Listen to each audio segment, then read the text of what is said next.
remember, we didn't fuck with Dame at all for a while. Remember we signed the Un. Yes. We was on some fuck you Dame shit. Damn, I didn't know that. What? One day we was at Sony. I'm gonna show you how the tables turn. Damn. We at Sony. We doing a performance for Cam's album. Remember you had to do all type of shows for your album. You had to practice rehearsal. Rehearsal. Cam had a song called Fuck You on there. We had the Sony Studios. Dame walk in. We start doing a fuck you song. We like this to Dame. We got all the Brooklyn in there. You know Cam never been around. He said got gangsters, so now ungot him. You feel like he got the gangsters with him. Whatever. We hitting Dame with this fuck you. We like this. For Dipset, a $64 million lawsuit completely altered Dipset's situation. It killed more than just a label. Dipset was compelled to enter the amazingly beautiful arms. They didn't trust this individual, according to Dash.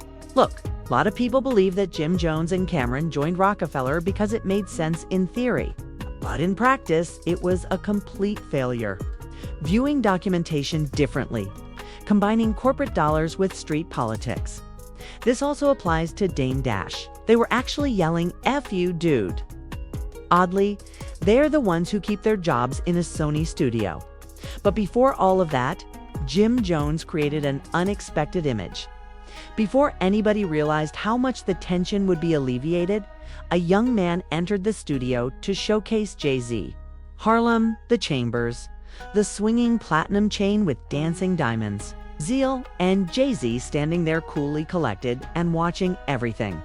Jim Jones claimed to have shown him the intensity of the competition at that precise moment.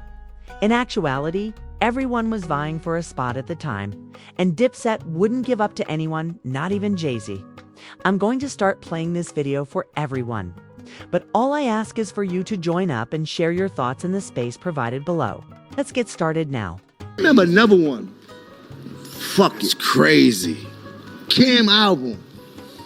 Which one? Confession? First album. Oh, Confession. Jay came there. Fly shit. He said some shit like, I ain't here lobby for a spot. Yeah, he told me that. Yeah. That's I crazy. ain't here lobby for a spot. Can't put in his rhyme. He said some fly shit, right? Jay was already up. But the admiration still there. We was fresh out the project. We used to listen to all the Jay shit, nigga. We got all the album, Blueprint. That's right. So it was just like, things like that. When it was like, show you the competition. Now Mace is signed. Mace walking there. He got 2 chains on. A platinum chain and a white gold chain.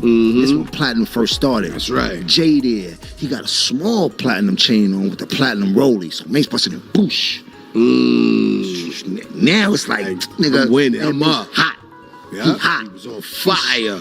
He swinging his shit around. Big Cuban platinum. You talking about platinum? Yeah, they got the platinum. I'm just watching these niggas. I'm just like, wow, this nigga came in and fired Jay on here on the jury.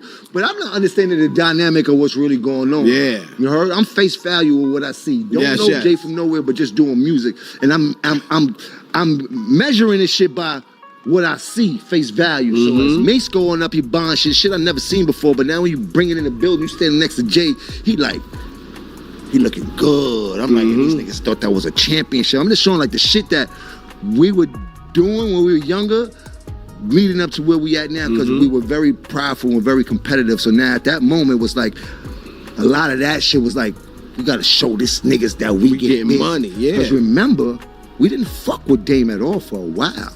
Remember we signed the Un. Yes. We was on some fuck you Dame shit.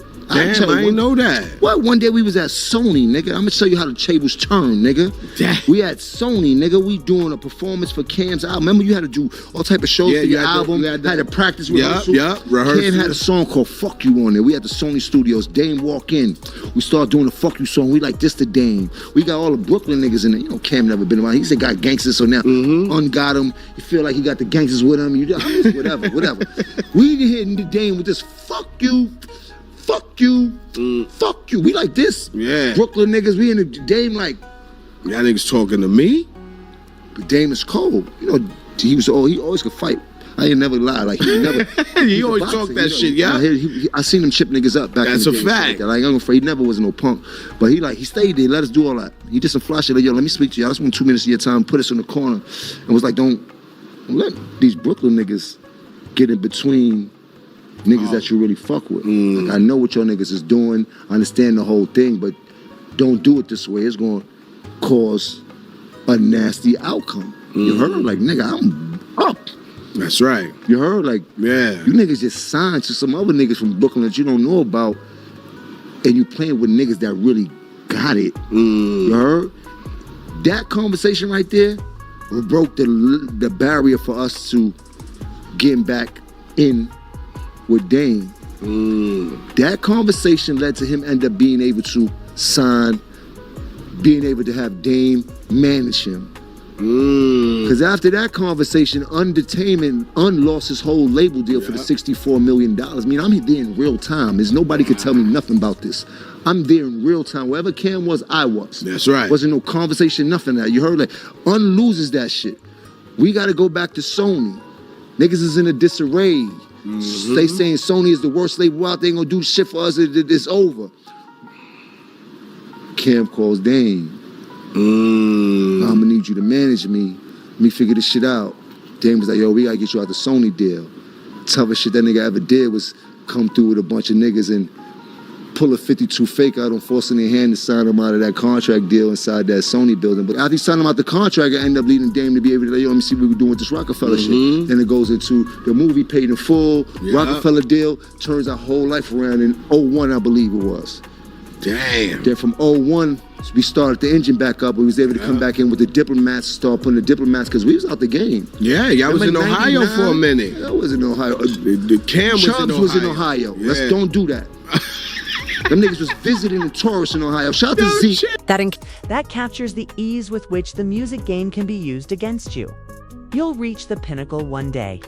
Money is being acquired by your group. Your label has a lot of power. Furthermore, a $64 million lawsuit the following day eliminates everything. That was the most notable aspect of the Jim Jones story. Deep bond with me. It shows how this industry's expansion has affected the people in your immediate vicinity, promptness and pride. Jim examined the narrative as if he had personally gone through both the grief and the hunger. That was undoubtedly a survival and humility lesson. He wasn't boasting. He was thinking about the scenario in which you lose all of your work and have to turn to the same person you claimed you would never turn to. The entire cycle will humble anyone. Additionally, this story's power extends beyond the conflict between Dame Dash and Dipset. It's the way it highlights the distinctions between corporate and street allegiance. In the streets, you deviate from your morality and sense of pride. You forfeit leverage and business prospects. The entire Dipset movement needed to receive the information in real time, including Jim and Kim. They weren't only coerced into Roc-A-Fella because of the $64 and the records of the $1 million litigation. They had to adopt a business-like mindset. Now consider the Dame Dash incident. Instead of responding when they make fun of him, he enters a room where people are actually playing a game. That is the ultimate in poise. That individual is aware of time and power. He was instructed to prevent Brooklyn from entering Harlem. The fact that it encompassed more than simply the boroughs made it noteworthy. It has to do with giving other people control over your story. The majority of rappers don't know about this type of training until it's too late. Years later, Jim Jones's candid retelling of this tale demonstrates his development. He wasn't attempting to disparage Dame Dash or portray Dipset as tough. He was describing how their ego and poor communication nearly cost them everything. The way he presented it impressed Rayon. He held on to it. It also demonstrated accountability. They didn't trust Dame Dash. He acknowledged it. However, he acknowledged that the same man assisted them in returning to the game. It's a balance. When you give it some thought, it is actually how hip-hop got its start. Early 2000s business, every action was both private and political.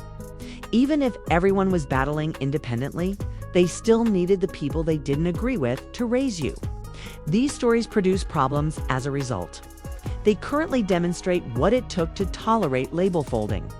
Their numerous lawsuits might cause your entire career to vanish in an instant.